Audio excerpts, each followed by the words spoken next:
Well, the big story that we've been able to get access to details of just what happened on the 8th and 9th of June. This is when there was a cross-border operation conducted by special forces of the Indian Army into Myanmar. An Army Lieutenant Colonel actually commanded this covert operation which took place in the early hours of the 9th of June. This was in retaliation to the deaths of approximately 20 Indian soldiers by terrorists belonging to the NSCNK in India a few days prior to that. So an Army Lieutenant Colonel commanded this covert operation. Let's bring in more details on just how this operation took place. Now, a team was positioned inside Myanmar, just across the border, to attack.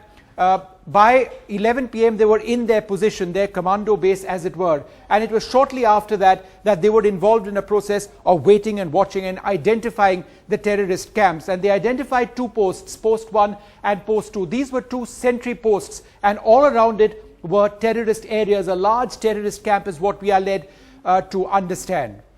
All right, let's keep changing these points so that we can just get an idea of what happened. What happened first? A Havildar and his buddy crawled to the first sentry point. Now, from the position, the commando base position, they moved to post 1, and it is here that the first encounter with this group took place. The Havildar shot a terrorist through a loophole in this structure that he was in, and he then proceeded to enter the post. The gun of the terrorist was sticking out. He put his gun in through that loophole and fired. He then broke in to this bunker or this shelter, this post as it were, and then took out two other terrorists. Now the Lieutenant Colonel and his paratrooper buddy then went to post number 2, and this is where this Lieutenant Colonel carried out with his attack. He shot dead 2 insurgents with his Uzi submachine gun. The gun had a silencer fitted to it, a sound suppression system. But it didn't end over there. He actually saw that there was a bunker located about 30 meters away from this post. So 30 meters away he saw a bunker, and he heard sound with his buddy.